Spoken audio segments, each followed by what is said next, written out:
کھلی اسلام کی آنکھیں ہوا سارا جہاں روشن، کھلی اسلام کی آنکھیں ہوا سارا جہاں روشن، عرب کے چاند صدقے کیا ہی کہنا تیری طلعت کا، عرب کے چاند صدقے کیا ہی کہنا تیری طلعت کا۔ الحمدللہ رب العالمین والصلاة والسلام علی سید الانبیاء والمرسلین، اما بعد فاعوذ باللہ من الشیطان الرجیم، بسم اللہ الرحمن الرحیم۔ الصلاة والسلام علیک یا رسول اللہ وعلی آلک واصحابک یا حبیب اللہ، الصلاة والسلام علیک یا نبی اللہ وعلی آلک واصحابک یا نور اللہ۔ سلسلہ ہے فیضان اسلام اور تمام ناظرین کو اس سلسلے میں ویلکم کرتا ہوں۔ انشاءاللہ عز و جل آج بھی ہم معاشرت کے ایک بڑے ہی اہم پہلو پر گفتگو کریں گے۔ جیسا کہ آپ کے علم میں ہے کہ اس سلسلے میں ہم اسلام کی بہت ہی پیارے جو اصول ہیں، جو ضوابط ہیں، جو حقوق کی بات کی جاتی ہے، اس حوالے سے ہم چند ایپیسوڈ سے گفتگو کر رہے ہیں۔ آج بھی انشاءاللہ اسی موضوع کو آگے بڑھائیں گے۔ الحمدللہ ہم پیارے آقا صلی اللہ تعالی علیہ وسلم کے امتی ہیں، غلام ہیں۔ جہاں ہمیں اور بہت ساری برکات عطا کی گئی، وہیں پر پیارے آقا صلی اللہ تعالی علیہ وآلہ وسلم کی ذات گرامی پر درود پاک کا نذرانہ پیش کرنا بہت سی برکتوں کا موجب ہے۔ اللہ تبارک و تعالی بہت رحمت فرماتا ہے اس شخص پر جو اس کے محبوب صلی اللہ تعالی علیہ وسلم پر درود پاک کی کثرت کرتا ہے۔ اور کیسے کیسے انعامات ہیں، کیسے کیسے فضائل ہیں، کیسی برکتیں ہیں جنہیں سنتے ہیں تو دل خوشی سے جھوم اٹھتا ہے۔ ایک روایت کا مفہوم ہے، آقا صلی اللہ تعالی علیہ وسلم نے ارشاد فرمایا کہ جو شخص روزانہ 1000 بار درود پڑھے گا مرے گا نہیں جب تک کہ جنت میں اپنا مقام نہ دیکھ لے۔ کتنی پیاری برکت ہے، کتنی پیاری فضیلت کی بات ہے، اور کتنی بڑی ایک خوشخبری ہے اس شخص کے لیے کہ جو روزانہ 1000 مرتبہ درود پاک پڑھنے کا عادی ہے۔ آپ بھی نیت کیجئے، میں بھی نیت کرتا ہوں۔ انشاءاللہ عز و جل روزانہ درود پاک کی کثرت کریں گے تو دین و دنیا کی بے شمار بھلائیاں ہمارے ہاتھ آئیں گی۔ صلو علی الحبیب صلی اللہ تعالی علی محمد صلی اللہ تعالی علیہ وآلہ وسلم۔ بڑھتے ہیں مفتی صاحب کی جانب، کیسے ہیں؟ الحمدللہ ماشاءاللہ۔ مفتی صاحب کئی سلسلوں سے غالباً 3 یا 4 ایپیسوڈز ہمارے ہو چکے، مہمان نوازی کے حوالے سے ہم گفتگو کر رہے ہیں، اور واقعی ایک بہت طویل اور بڑا جامع ٹاپک ہے۔ میزبان کے حوالے سے گفتگو ہوئی، مہمان کے حوالے سے گفتگو ہوئی، اور مختلف حقوق اور مختلف چیزوں پر بات چیت کا سلسلہ جاری رہا، سوالات کو بھی شامل کیا۔ تو جب ہم معاشرت کے ان پہلوؤں پر بات کرتے ہیں اور مہمان نوازی کے حوالے سے، دعوت وغیرہ کے حوالے سے بات کرتے ہیں، تو ایک بڑا ہی اہم پہلو ہے شادی کی تقریبات۔ اس کے حوالے سے دین اسلام میں ہمارے لیے کیا رہنمائی موجود ہے، بالخصوص ان تقاریب کے دوران دوسروں کے ہم پر کیا کیا حقوق ہوتے ہیں جن کا ہمیں لحاظ رکھنا چاہیے، اس کے بارے میں ارشاد فرمائیے۔ بسم اللہ الرحمن الرحیم۔ سوال جو ہے یہ شادی کی تقریبات کے حوالے سے ہے۔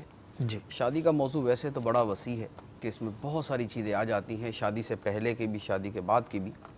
ان میں میاں بیوی کے باہمی تعلقات، اور اس میں جو شرعی حدود ہیں، پھر گھروں کے اندر جو رہنا، اور اس کے بعد جو گھروں کے معاملات ہیں۔ لیکن آج کا جو موضوع ہے وہ بطور خاص خود شادی کی تقریبات میں احکام شرع کیا ہیں۔ جی اچھا، اس کے اندر بھی شادی کی تقریبات میں جو خلاف شرع چیزیں ہیں ان کی تعداد تو بہت زیادہ ہے، اختصار کے ساتھ میں ان کو عرض کروں گا۔ جی لیکن بطور خاص جو فوکس ہے وہ ہے کہ شادی کی تقریبات میں دوسروں کا خیال کرنے کے حوالے سے اور حقوق العباد کی ادائیگی کے حوالے سے کیا ہونا چاہیے۔ ہمارے ہاں جو شادی کی تقریبات ہیں، 2 چیزیں اس کے اندر بڑی کامن سی ہیں۔ ایک تو یہ ہے کہ شادی کی تقریبات منبع گناہ اور مجمع آثام جو ہے وہ بن چکی ہیں، یعنی گناہ جتنے شادی کی تقریب میں ہوتے ہیں، شاید اکٹھے اتنی تعداد میں اتنے بڑے بڑے گناہ یہ شاید ہی کسی اور موقع پر ہوتے ہوں۔ تو پہلی بات تو یہ ہے۔ دوسرا یہ ہے کہ پھر شادی کے نام پر جو حقوق العباد کی تباہی و بربادی ہوتی ہے اور جو لوگوں کو تکلیف دی جاتی ہے اور جو لوگوں کو ایذا پہنچائی جاتی ہے وہ بھی اتنی زیادہ ہے کہ وہ بھی شاید ہی کسی دوسرے موقع پر ہو۔ دونوں چیزیں ہی نہایت قابل توجہ ہیں۔ بحیثیت مسلمان کلمہ گو کے بڑا ضروری ہے کہ ان چیزوں کی طرف توجہ کی جائے۔ پہلی بات یہ کہ شادی کی تقریبات میں جو گناہ ہوتے ہیں اس کی پوری ایک لسٹ ہے۔ سرسری طور پر میں نے تھوڑا سا غور کیا تو یہ تقریباً 7-8 گناہ جو ہے یہ بڑے واضح طور پہ سامنے آتے ہیں، اور اگر گہری نظر سے دیکھا جائے تو شاید بہت سارے نظر آ جائیں۔ جیسے پہلے نمبر پر یہ ہے کہ خلاف شرع لباس۔ خلاف شرع لباس جو ہے یہ اس قدر کثرت کے ساتھ شادیوں کے اندر نظر آتا ہے کہ لباس پہنا ہوا ہے لیکن اس کے باوجود بے پردگی ہوتی ہے۔ اور حدیث مبارک کے اندر قیامت کی نشانیوں میں، بلکہ یہ قیامت کی نشانیوں میں اور وعید کے طور پر بھی بیان کیا گیا ہے کہ ایسی عورتیں ہوں گی کہ جنہوں نے لباس پہنا ہوا ہوگا پھر بھی بے لباس ہوں گی، لباس پہننے کے باوجود بھی بے لباس ہوں گی۔ یعنی یا تو اتنا مختصر لباس کہ وہ اعضاء کے جن کا چھپانا فرض ہے، یعنی جیسے بازو ہے، دیگر اعضاء ہیں جن کا چھپانا فرض ہے وہ پورا نہیں ہوتا، یعنی ہاف آستین کے لباس جو ہے وہ عورتوں نے پہنے ہوتے ہیں۔ غیر محرموں کے سامنے ایسا لباس پہننا حرام ہے۔ ایک تو یہ، دوسرا یہ ہوتا ہے کہ بعض اوقات لباس جو ہے وہ ایسا چست یا ایسا باریک ہوتا ہے کہ اس کے باوجود بے ستری اور بے پردگی ہوتی ہے۔ ایسا لباس پہننا بھی غیروں کے سامنے حرام ہے۔ اور ان دونوں صورتوں کے اوپر وعید ہے کہ نبی کریم صلی اللہ علیہ وآلہ وسلم نے ارشاد فرمایا کہ میری امت کے 2 گروہ ہیں جو جہنمی ہیں، میری امت کے 2 گروہ ہیں جو جہنمی ہیں۔ ان میں ایک تو ظالم کے حوالے سے بیان کیا گیا ہے اور دوسرا ایسا لباس پہننے والی عورتوں کے بارے میں، یعنی بے پردگی کا لباس پہننے والی عورتیں۔ فرمایا کہ میری امت کا یہ گروہ جہنمی ہے۔ اور اس کے لیے مزید اس کے حدیث مبارک کے اندر آگے فرمایا گیا کہ ان عورتوں کو اور وہ جو ظالم ہیں انہیں جنت کی خوشبو سونگھنا بھی نصیب نہیں ہوگی، جنت کی خوشبو سونگھنا بھی نصیب نہیں ہوگی، اگرچہ جنت کی خوشبو 500 سال کی مسافت سے آتی ہے۔ تو پہلا گناہ اور بڑا شدید گناہ جو شادیوں کے اندر دیکھنے میں آتا ہے وہ ہے لباس کے اعتبار سے بے پردگی۔ دوسرا گناہ ہے وہ بھی بڑا واضح سا ہے، وہ ہے بد نگاہی۔ کیونکہ شادیوں کے اندر جتنی بد نگاہی ہوتی ہے، ایک تو اس کے مواقع جتنے فراہم کیے جاتے ہیں، اور دوسرا پھر ایسے موقع پر جو بد نیت اور بد نگاہی والے اور بد دماغوں والے لوگ ہوتے ہیں وہ ایسے موقع پر کیا طرز عمل اختیار کرتے ہیں وہ سب کو پتہ ہے۔ جبکہ ہمارے دین کا حکم، اللہ کا حکم کیا ہے؟ وہ فرمایا قُل لِّلْمُؤْمِنِينَ يَغُضُّوا مِنْ أَبْصَارِهِمْ اور وَقُل لِّلْمُؤْمِنَاتِ يَغْضُضْنَ مِنْ أَبْصَارِهِنَّ۔ مردوں سے فرما دو، مومن مردوں سے فرما دو کہ اپنی نگاہیں نیچی رکھیں، اور مومن عورتوں سے فرما دو کہ وہ اپنی نگاہوں کو نیچی رکھیں۔ اور جس جگہ کے اعتبار سے یہ کلام ہم کر رہے ہیں وہاں پر یہ حکم وجوبی ہے، یعنی وہاں واجب ہے کہ اپنی نگاہوں کو نیچی رکھا جائے اور دوسرے کی زیب و زینت کو نہ دیکھا جائے۔ دوسرا یہ گناہ جو ہے یہ بڑا عام ہے جو شادی کی تقریبات میں ہوتا ہے۔ تیسرا ہے زیب و زینت کا غیروں پر اظہار۔ شادی کے موقع پر عام طور پہ عورتیں جو زیب و زینت اختیار کرتی ہیں، خواہ وہ میک اپ کی صورت میں ہے یا وہ زیورات کی صورت میں ہے یا وہ کسی پہناوے کی صورت میں ہے، ان زیب و زینت کا اظہار غیروں پر، اجنبی مردوں پر، غیروں سے مراد اجنبی یہ محرم جو نہیں ہے، شوہر نہیں اور محرم نہیں ہے، ان کے علاوہ جو بھی ہے وہ شرعاً اجنبی ہے، اگرچہ وہ دوسرا قریبی رشتہ دار ہی بنتا ہو، ان کے سامنے جو زینت ظاہر کرنا ہے یہ حرام۔ قرآن پاک کی نص قطعی واضح حکم ہے وَلَا يُبْدِينَ زِينَتَهُنَّ إِلَّا لِبُعُولَتِهِنَّ أَوْ آبَائِهِنَّ۔ پھر اس کے بعد اگلی مزید آیت کا حصہ ہے کہ عورتیں اپنی زینت ظاہر نہ کرے مگر اپنے شوہروں کے سامنے یا اپنے باپ کے سامنے یا دیگر محارم کے سامنے۔ پھر آگے مزید بیان ہے، یعنی صراحتاً فرما دیا کہ عورتوں کو زینت ظاہر کرنے کی جو اجازت ہے وہ اپنے شوہر کے سامنے ہے یا محارم کے سامنے، ان کے علاوہ نہیں۔ اور یہاں تک فرمایا کہ وَلَا يَضْرِبْنَ بِأَرْجُلِهِنَّ لِيُعْلَمَ مَا يُخْفِينَ مِنْ زِينَتِهِنَّ، کہ عورتیں اپنے پاؤں بھی زمین پر زور سے نہ ماریں، کہ اگر پازیب وغیرہ پہنی ہوئی ہے تو اس کی زینت بھی دوسروں کے سامنے ظاہر نہ ہو۔ یعنی زینت کے اظہار سے اس قدر سختی کے ساتھ منع کیا کہ پاؤں زور سے نہ ماریں کہ اس کی زیور کی جھنکار اور آواز جو ہے وہ بھی غیر مرد تک نہ جائے۔ یہاں دیکھنے کی بات نہیں ہو رہی، یہاں صرف اس کی آواز جانے کی بات ہے، لیکن اس سے بھی منع کر دیا گیا۔ تو یہ زینت کا اظہار کرنا یہ بھی گناہ اور حرام، اور یہ بھی شادی کے موقعوں پر بڑی کثرت کے ساتھ ہوتا ہے۔ پھر چوتھا گناہ جو ہے وہ بے حیائی. بے حیائی کی ایک صورت مردوں عورتوں کا باہمی اختلاط. جی. آپس کے اندر جس طرح مکسنگ ہوتی ہے وہ سب کے سامنے ہے. ایسا اختلاط جو ہے یہ شرعاً حرام. حیا ہمارے دین کا مرکزی شعبہ ہے. نبی کریم صلی اللہ علیہ وآلہ وسلم نے فرمایا الحیاء شعبۃ من الایمان. حیا ایمان کا مرکزی شعبہ ہے, ایک مرکزی شاخ ہے. تو حیا اس قدر اہم ہے, اور شادی کے موقع پر حیا کے برعکس بے حیائی اپنی انتہا کو پہنچی ہوئی ہوتی ہے, خاص طور پہ ناچ گانے ڈانس پارٹی ان چیزوں کے اندر. یہ چوتھا گناہ. پانچواں گناہ وہ بھی بڑا عام سا ہے, وہ عربی کے اندر اسے دیوسی کہا جاتا ہے اور اردو کے اندر اسے بے غیرتی کہا جاتا ہے. وہ کیا ہے؟ وہ ہے کہ اپنے گھر کی عورتوں پر یعنی محارم جو ہیں یا بیوی جو ہے یہ بے حیائی اور بے پردگی کا کام کرے اور انہیں اس پر نہ روکا جائے. صحیح. نبی کریم صلی اللہ علیہ وآلہ وسلم کی حدیث مبارک ہے کہ 3 شخصوں پر جنت حرام ہے. 3 شخصوں پر جنت حرام ہے. عادی شرابی, ماں باپ کا نافرمان, اور تیسرا وہ شخص جو اپنے گھر کے اندر بے حیائی دیکھے اور پھر بھی منع نہ کرے, غیرت نہ کھائے. فرمایا کہ یہ جو اشخاص ہیں ان کے اوپر جنت حرام. شادی کے موقع پر گھر کے بڑے موجود ہوتے ہیں, خواہ وہ ماں ہے یا باپ ہے یا بڑا بھائی ہے یا وہ دادا ہے, چچا ہے, تایا ہے, ماموں ہے, یعنی وہ گھر کے افراد کہ جن کی گھر میں چلتی ہے جو منع کر سکتے ہیں لیکن اس کے باوجود وہ منع نہیں کرتے. ان کا منع نہ کرنا شرعی اعتبار سے دیوسیت اور بغیرتی میں آتا ہے, اور حدیث مبارک کی وعید یہ ہے کہ ان پر جنت حرام ہے. اور ہمارے ہاں صرف یہ نہیں ہوتا کہ یہ ہو رہا ہے اور گھر والے خاموش ہیں, منع نہیں کر رہے. ہمارے ہاں صرف یہ نہیں ہے کہ گھر میں یہ باتیں چل رہی ہیں, ناچ پارٹی ڈانس پارٹی اور یہ سب ہو رہا ہے اور گھر والے منع نہیں کر رہے, بلکہ گھر والے اس کا اہتمام کر رہے ہوتے ہیں. جو ڈانس پارٹی کا خود اہتمام کرتے ہیں, جو ناچ گانے کی محفلیں خود سجاتے ہیں جماتے ہیں, جو اس کے اندر اپنی ماں بہنوں کو خود آگے کرتے ہیں, وہ تو بغیرتی کے اندر بھی اپنی انتہا کو پہنچے ہوئے ہیں. تو یہ اس کے اندر اہم ترین ایک یعنی انتہائی برا گناہ جو اس کے اندر موجود ہے. چھٹا گناہ موسیقی کی صورت میں. جی. موسیقی جو ہے یہ شادیوں کے اندر شاید ہی یعنی کو خدا کا خوف رکھنے والا, کو اللہ رسول کے احکام کو جو ہے وہ سمجھنے والا اور ان پر عمل کرنے کا جذبہ رکھنے والا, وہ تو اپنی شادی میں موسیقی کی جگہ محفل نعت کر لے گا یا کم از کم موسیقی نہیں کرے گا. لیکن اس سے ہٹ کر تو سوال ہی پیدا نہیں ہوتا کہ شادی موسیقی کے بغیر ہو جائے.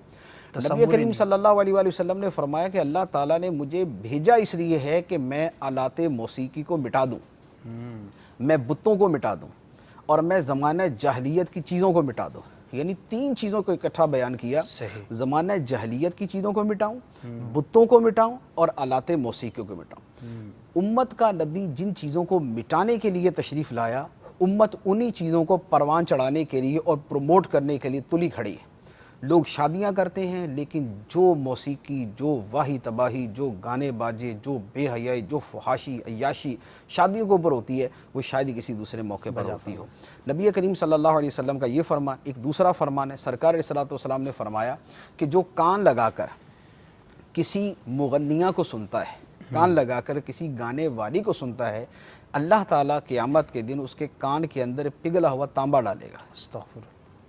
تو اب شادی کے موقع پر جو لوگ اس کا ارینج کرتے ہیں وہ سارے کے سارے اس وعید کے مرتکب, بلکہ وہ دوسروں سب کے مجموعے کے برابر گناہ گار ہوتے ہیں. کہ جو شادی میں ناچ گانے کا ارینج کرتا ہے, اگر 500 بندہ, 300 بندہ, 200 بندہ شریک ہوا اور اس نے یہ حرام کام کیا, ان 200 کے حرام اور گناہ کبیرہ کا مجموعہ جو ہے وہ اس ارینج کرنے والے کے اوپر آتا ہے. اسی طرح قرآن پاک کی آیت مبارکہ ہے ان السمع والبصر والفؤاد کل اولئک کان عنہ مسئولا.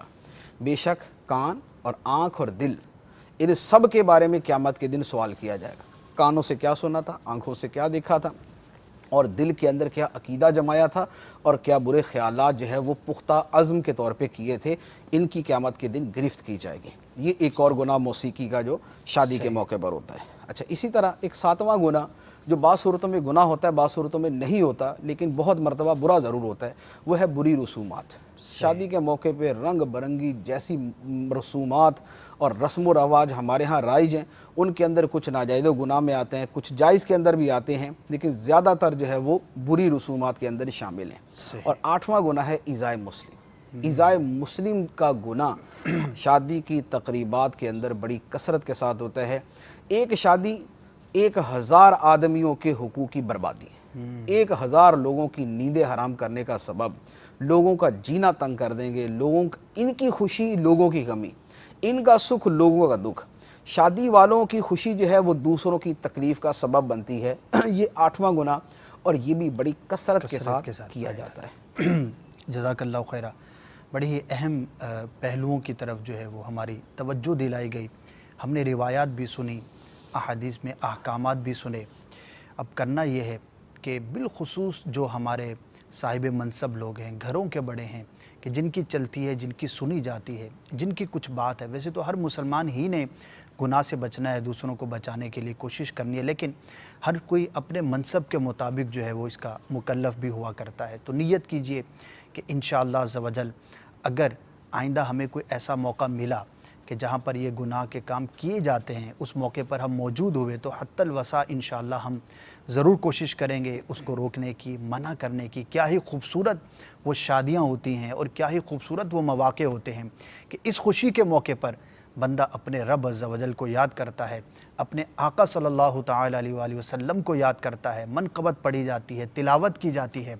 کیا ہی خوبصورت اور بابرکت وہ تقریبات ہوتی ہیں کہ جہاں پر اللہ تبارک و تعالیٰ کی فرما برداری کے کام کیے جاتے ہیں۔ نیت کریں گے تو انشاءاللہ عز و جل کوشش ہوگی تو ہم ان گناہوں سے اپنے آپ کو بچانے میں کامیاب ہو سکیں گے۔ دیکھا ہے دعوت اسلامی کے مدنی ماحول سے جو وابستہ لوگ ہوتے ہیں، اور ماشاءاللہ اب تو کئی اس کے مشاہدات ہم کو دیکھنے کو ملتے ہیں کہ لوگوں نے اس طرح کی تقریبات کے بجائے اپنے ہاں محافل کا اہتمام شروع کر لیا ہے۔ ماننے والے موجود ہیں، ضرور اپنے اندر تبدیلی لانے والے لوگ بھی موجود ہیں، لیکن ہم کس طبقے کے اندر کھڑے ہیں یہ ہم نے اپنے آپ سے سوال کرنا ہے۔ اللہ تعالیٰ ہمیں خیر کی توفیق عطا فرمائے۔ مفتی صاحب، جو آخری آپ نے رہنمائی فرمائی اور جس کی طرف آپ نے توجہ دلائی کہ ان تقریبات کے موضوع پر حقوق کا جو ہے وہ خیال نہیں کیا جاتا، پامالی کی جاتی ہے، تو بالخصوص میں چاہوں گا کہ شادی کی رسومات اور جو تقریبات ہوتی ہیں ان مواقع پر کس طرح سے ایذائے مسلم کا سلسلہ ہو سکتا ہے، لوگ مبتلا ہو جاتے ہیں۔ اگر چند پہلوؤں کی طرف نشاندہی ہو جائے تو ہمارے لیے بچنا آسان ہو جائے گا۔ شادی کے موقع پر جو ایذائے مسلم ہے، لوگوں کے حقوق جو ہے وہ برباد کرنا ہے، وہ تو مجھے نہیں لگتا کہ پاکستان کا کوئی بھی آدمی جو ہے وہ اس کو نہ جانتا ہو۔ ہر بندہ جانتا ہے کہ شادی کے موقع پر کیا کیا کیا جاتا ہے۔ 3 صورتیں بڑی واضح سی ہیں جو تقریباً ہر جگہ کی جاتی ہیں۔ پہلے نمبر پر تو گزرگاہوں کو بند کرنا، راستے روک دینا۔ راستہ روک دیتے ہیں، آنے جانے والے اس قدر پریشان ہوتے ہیں، ٹریفک جیم ہوتی ہے اور جو برا حال ہوتا ہے وہ سب کے سامنے۔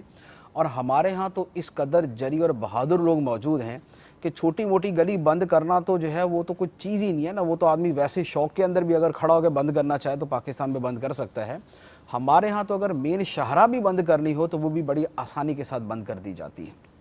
میں ابھی چند دن پہلے میں ایک جگہ پر گیا، یعنی ایک روڈ پہ گیا، آپ یقین کیجئے وہ اتنا چوڑا روڈ ہے کہ جیسے ہمارے یہ بڑے بڑے روڈ ہیں کراچی کے اندر، اس قدر بڑا روڈ، اور اس روڈ کا ایک پوری سائیڈ جو ہے یعنی اس کا جو ون وے ہے وہ شادی والوں نے بند کیا ہوا۔ اچھا، اب بند بھی اس انداز میں کیا کہ یہ نہیں کہ بند کیا تو وہاں شروع سڑک کے اوپر نشان لگا دیا جائے کہ آگے روڈ بند ہے، یعنی اب پوری ٹریفک اس میں گھس گئی۔ اب آگے جا کے جب پہنچے تو پتہ چلا یہ تو سڑک ہی بند ہے۔ اس کے بعد پھر اب وہ آ رہے ہیں واپس، اب ادھر سے ٹریفک جاری ہے، ادھر سے وہ گھوم کے واپس آ رہے ہیں۔ وہ روڈ بند ہونے کی وجہ سے اس قدر تکلیف کہ لوگ اب آپس میں لڑ رہے ہیں، وہ اس کو گالیاں دے رہا، تو ادھر مار، تو ادھر، وہ اس کو بول رہا ہے کہ تو ادھر ہو جا، تو ادھر ہو جا۔ یہ سارے کا سارا کیا، یہ اس بابرکت شادی کی وجہ سے ہو رہا ہے۔ اب وہ یہ جتنے گزرنے والے ہیں یہ اس شادی کو کتنی دعائیں دے کے جائیں گے وہ آپ خود سمجھ سکتے ہیں۔ یعنی ہر بندہ کہے گا کہ اللہ اس شادی کو برباد کرے، اس کا بیڑا غرق کرے جس نے ہمارا جینا حرام کر دیا۔ مین روڈ بند کیا ہوا، ٹینشن ہی کوئی نہیں، پرواہ ہی کوئی نہیں، اور نہ ان شادی والوں کو شرم و حیا، نہ ان کو کوئی جو ہے نا وہ عقل و شعور کہ وہ دیکھ لیں کہ ہم ایک اپنی شادی کی وجہ سے کس طرح لوگوں کو تکلیف دے رہے ہیں، اور نہ ان لوگوں کو ہوش کہ جن کی ذمہ داری ہے کہ وہ لوگوں کو سہولیات فراہم کریں، یعنی جو اصحاب اقتدار ہوتے ہیں، جو وہاں کے متعلقہ یعنی جو بھی شعبے ہیں جن کا یہ کام ہے کہ یہ دیکھیں کہ یار کوئی تکلیف تو نہیں دے رہا۔ یعنی یہاں تو بالکل اندھیر نگری چوپٹ راج والا معاملہ ہے کہ جس کا دل کرے جب چاہے صبح دوپہر شام کس وقت بند کرنی ہے آپ ان کو وقت بتائیں اور آپ ان کو روڈ بتا دیں۔ میرے خیال میں شاید کوئی پاکستان کی موٹر وے بند نہیں ہو سکتی، باقی جو چاہیں سڑک آپ بند کر لیں. اب سپر ہائی وے کے اوپر بھی اگر آپ شادی کرنا چاہیں نا تو آپ بڑی آسانی سے کر سکتے ہیں، آپ کو کوئی روکنے والا نہیں ہو. اچھا وہاں سے یہ ایک دوسری جگہ جانا ہوا، وہاں پر وہ ایک روڈ بن رہا تھا زیر تعمیر. اچھا اب وہ کہ دنیا کے اندر طریقہ یہ ہوتا ہے کہ جب روڈ بنتا ہے تو روڈ بناتے ہوئے وہ جہاں سے وہ روڈ شروع ہوتا ہے نا وہاں ایک نشان لگا ہوتا ہے کہ یہ روڈ آگے زیر تعمیر، اب یہاں سے پلان بنتا ہے، پلان سبسٹیٹیوٹ دیا جاتا ہے اس یعنی کا. عقل والوں کے یہاں پلان ہوتا ہے، لیکن بیوقوفیاں کو پلان نام کی کوئی چیز نہیں ہوتی. وہ روڈ کے اوپر چلے گئے، 2 کلومیٹر اندر جانے کے بعد پتہ چلا سڑک تو بند ہے آگے سے. آگے جناب ان کا کھڑا ہے وہ جو پہاڑ نما ہوتا ہے وہ کھڑا ہے. اب وہاں سے واپس ہیں. اچھا وہاں سے واپس آ کے اب گلیوں کے اندر گھسنا پڑے گا. اب گلیوں سے گزر کے یعنی میرا ذاتی واقعہ کہ ایک روڈ یوں بند. اچھا چلے وہاں سے صبر سے ہم مڑ گئے. وہاں سے مڑنے کے بعد ایک آگے گلیوں سے گھومتے گھماتے آگے چوڑی سڑک آئی نا، اس میں ایک طرف گاڑی موڑی تو وہ شادی والوں نے بند کی ہوئی، پورا روڈ ہی بند کیا ہوا. اچھا بھائی دوسری طرف جب گاڑی کا رخ موڑا تو وہ بھی بند، ادھر بھی شادی ہو رہی. اچھا ایک سڑک جو ہے نا وہ بنانے والوں نے بند کی ہوئی ہے، 2 سڑکیں جو ہے وہ شادی والوں نے بند کی ہوئی ہے، راستہ ہی کوئی نہیں. اب کیا کریں؟ اب وہاں یہی ہے کہ آدمی اپنی گاڑی وہاں پار کرے اور آگے پیدل جا کے رکشہ کرا کے پھر چلا جائے جہاں پر بھی اس نے جانا ہے. یعنی جو بند کرنے والے ہیں نہ ان کو شعور نہ ان کے روکنے والوں کو شعور. تو یہ سڑکوں کا گلیوں کا. اچھا پھر خاص طور پہ جو اجنبی ہوتا ہے، بالکل گلی محلے کے جو لوگ ہوتے ہیں ان کو پتہ ہوتا ہے کہ یار یہ راستہ نہیں ہے تو چلو میں دوسرے راستے سے گزر جاتا ہوں، اگرچہ جواز یہاں بھی نہیں ہوتا، لیکن جو مین روڈ بند کر دیں گے کہ جہاں سے آدھے شہر کا گزرنا ہوتا ہے، اگر وہ بھی روڈ بند کر دیے جائیں گے تو ایک ایک روڈ کے اوپر بعض اوقات دن میں 20-20 ہزار آدمی گزرتے ہیں. وہاں پر ایک دن میں 1,000 گاڑی گزرتی ہے. وہ 1,000 گاڑی رک جائے گی، وہ 50,000 30,000 بندے وہاں سے روزانہ گزرنا ان کا تکلیف کے اندر آ جائے گا. اور یہ تکلیف دینا شادی والوں کے لیے مسئلہ ہی کوئی نہیں ہے، جو مرضی کرتے رہیں. تو ایک تو یہ گزرگاہوں کا بند کرنا، راستوں کا بند کرنا، سڑکوں کا بند کرنا، یہ ایک گناہ. دوسرے نمبر پہ کیا ہوتا ہے کہ اب شادی کی تقریب تو کر لی، شادی کی تقریب کرنے کے بعد وہاں سے جو ٹینٹ وغیرہ اکھاڑنے تھے وہ اکھاڑے. اب اس کے بعد وہاں کی صفائی نہیں کریں گے. وہاں پر روڈ پہ ہڈیاں، گلی میں ہڈیاں پڑی ہیں تو پڑی ہوئی ہیں، وہاں پر پانی پھینکا ہوا تو پھینکا ہوا ہے، وہاں پر کوئی اور سامان پڑا ہوا اضافی تو پڑا ہوا، وہاں پر اگر گھی تیل کوئی گرا ہوا تو وہ گرا ہوا ہے. اب وہاں پر ہفتے 1.5 ہفتے تک بدبو آتی رہے گی، گزرنے والوں کے کپڑے خراب ہوتے رہیں گے، ان کی گاڑیاں موٹر سائیکل پھسلتے رہیں گے، سب کچھ ہوتا رہے گا. لیکن شادی والے اپنی بربادی کر کے وہاں سے جا چکے ہوں گے. یعنی وہ اپنی شادی کریں گے، دوسروں کی بربادی کریں گے اور اس کے بعد وہاں سے چلے جائیں گے. ان کو اس کی کوئی پرواہ نہیں ہے کہ یہاں پورے ہفتے تک لوگ بدبو کی وجہ سے تنگ ہوں گے، لوگ ٹریفک کی وجہ سے تنگ ہوں گے، لوگ گزرنے والے یہاں سے تنگ ہوں گے. نہیں، راستوں کے حقوق کیا ہوتے ہیں؟ یہ تو دین اسلام کے احکام ہے نا، دین اسلام کے احکام ہیں، اس سے کوئی غرض ہی نہیں ہے. شادی کے موقع پر اسلام کو تو ویسے ہی رخصت کر دیا جاتا ہے کہ بھئی شادی کے اوپر اسلام کا صرف کام اتنا ہے کہ تقریب نکاح جو ہے، تقریب نکاح نہیں، عقد نکاح کا ایجاب و قبول جو ہے وہ ہم نے جو ہے نا وہ اسلام کے مطابق کرنا ہے. اور اس سے 2 منٹ پہلے اور اس کے 2 منٹ بعد کے جملہ امور جو ہیں وہ ہم نے کافروں کی طرح کرنے ہیں، وہ ہم نے غیر مسلموں والے کرنے یا کم از کم بھی خلاف اسلام کرنے، وہ اللہ رسول کے احکام کے مطابق نہیں کرنے. تو یہ بات کی صفائی کا مسئلہ وہ نہیں ہوتا. اچھا تیسرے نمبر پہ اس سے بڑھ کر ایک اور جو شیطانی کی جاتی ہے وہ ہے موسیقی چلا دی جاتی ہے، ڈیک چلا رہے ہیں. اچھا جو جتنا بڑا جاہل ہوگا وہ اتنے زیادہ ڈیک چلائے گا، جو جتنا بڑا احمق ہوگا وہ اتنے زیادہ جو ہے نا وہ موسیقی کرے گا. دنیا میں اس یعنی موسیقی کا حرام کرنے والے دنیا میں اور بھی ہیں، لیکن انہوں نے اس کے بھی کچھ مینرز مقرر کیے ہوئے ہیں کہ بھائی آپ نے کوئی بدکاری بھی کرنی تو آپ اپنے گھر کے اندر جا کے کریں. لیکن ہمارے ہاں کیا ہوگا کہ اول تو جس کی شادی ہے بعض جگہ تو وہ ہوتے ہیں جو 1 مہینے تک ڈیک چلا کے رکھتے ہیں. یعنی ایسے بھی آپ کو عقل مند بہت دن پہلے. اچھا 1 ہفتہ پہلے کرنے والے بھی بہت سارے، ورنہ کم از کم جو مہندی کی رات ہوتی اس رات کو موسیقی چلائیں گے، بے ہنگم چلائیں گے، پرلے درجے کی بکواس اور ضلالت والی جو ہے نا وہ موسیقی چلائیں گے کہ گلی محلے کے شرافہ وہ سن بھی نہیں سکتے. یعنی ساری رات وہ اپنی ان کی ماں بہنیں گھر کے اندر موجود ہے جن کو وہ ٹھمکے کا گانے سنا رہے ہوتے ہیں کہ جناب ٹھمکے لگاؤ. تو اب یہ شور کب تک چلے گا اس کا کوئی ٹائم لیمٹ نہیں ہے. اس کی پڑوسی تنگ ہیں، بوڑھے تنگ ہیں، بچے تنگ ہیں، مریض تنگ ہیں، مسجدیں تنگ ہیں، نمازی پریشان ہیں، گزرنے والے پریشان ہیں، شور شرابے کی وجہ سے لوگ پریشان ہیں. لیکن چونکہ ان کی شادی ہے لہذا ان کو حرام کا پرمٹ ملا ہوا ہے. نہ ان کو محلے والا روکنے جائے گا اس کے گلے پڑ جائیں گے. بالکل یہ گلی محلے کا کوئی آدمی روکنے جائے کہ بھئی تمہارے گھر میں شادی ہے، ہماری نیند کیوں حرام کر رہے ہو، ہمارا جینا کیوں تنگ کیا ہوا، ہمارے مریضوں کو کیوں پریشان کیا ہوا، ہمارے بچوں کو کیوں رلا رہے ہو، ہمارے بچوں کے رونے پہ جو شادی کرو گے تم بھی ساری زندگی رو گے.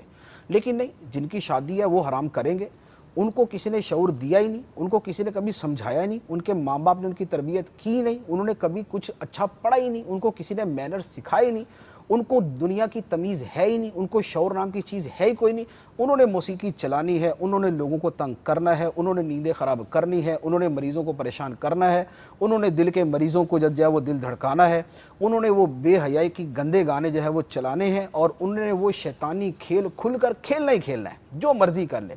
نہ ان کو پڑوسی روک سکتا ہے، نہ ان کو امام مسجد روک سکتا ہے، نہ ان کو مسجد کا خطیب روک سکتا ہے، نہ ان کو علاقے کا کوئی سیاستدان روک سکتا ہے، اور جن کی روکنے کی ذمہ داری ہے ان کا تو سوال ہی پیدا نہیں ہوتا۔ وہ تو آئیں گے، آنے کے بعد بولیں گے کہ ایک دیگ ہمارے یہاں پہنچا دیں اور ہم حرام کھا کے بیٹھے ہوں گے، تم جو مرضی کرتے رہو۔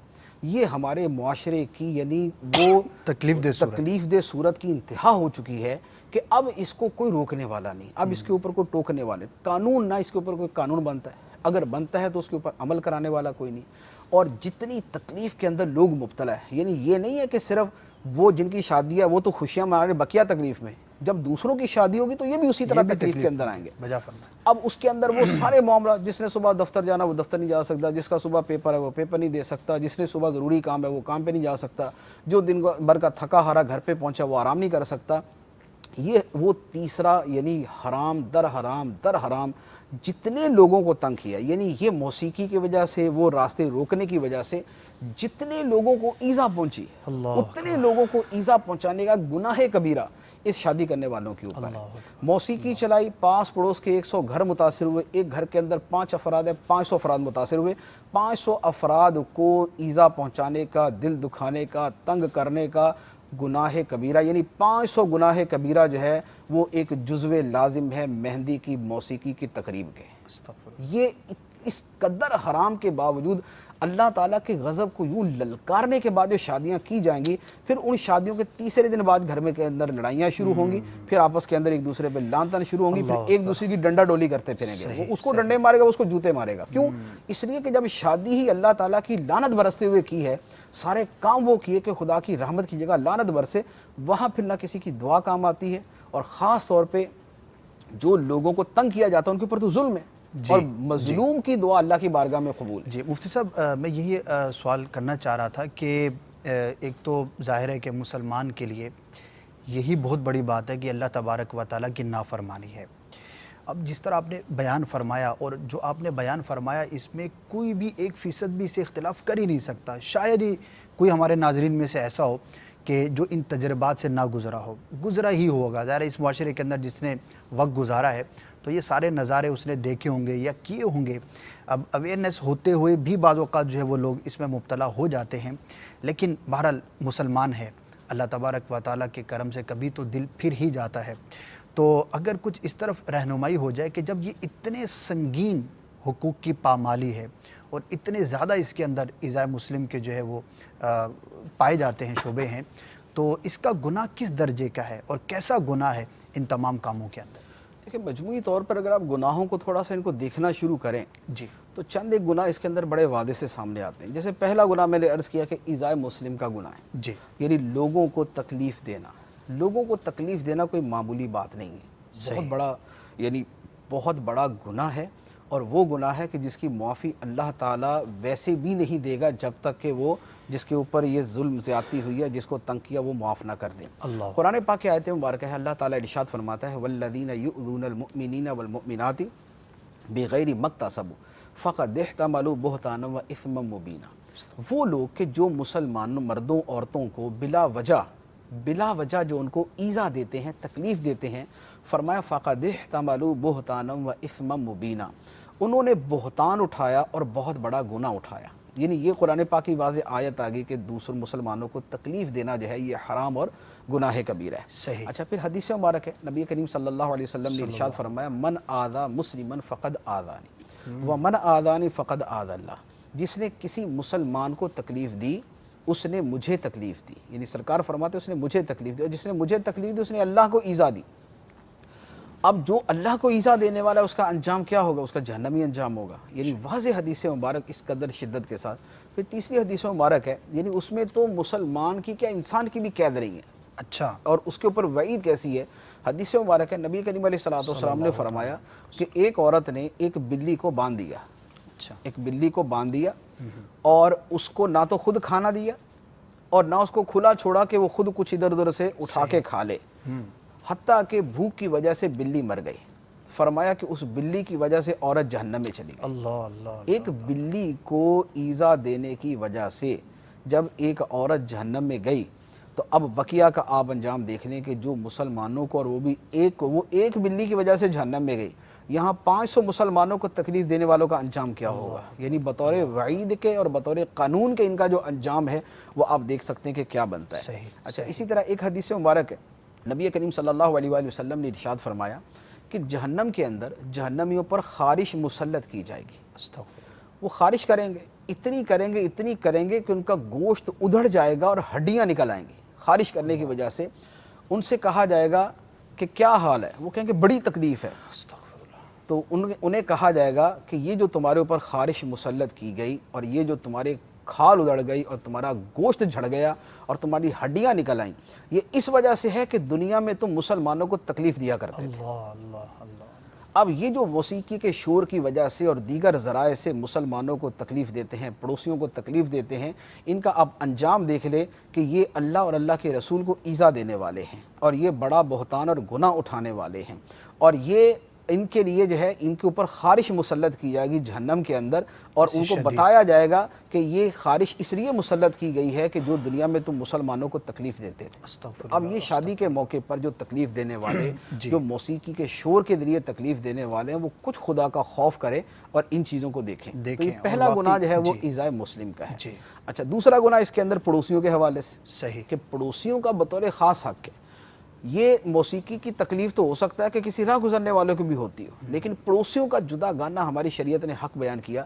نبی کریم صلی اللہ علیہ وآلہ وسلم نے ارشاد فرمایا کہ خدا کی قسم وہ شخص مومن ہے ہی نہیں، خدا کی قسم وہ شخص مومن نہیں ہے، خدا کی قسم وہ شخص مومن نہیں ہے جس کے شر سے اس کے پڑوسی محفوظ نہیں۔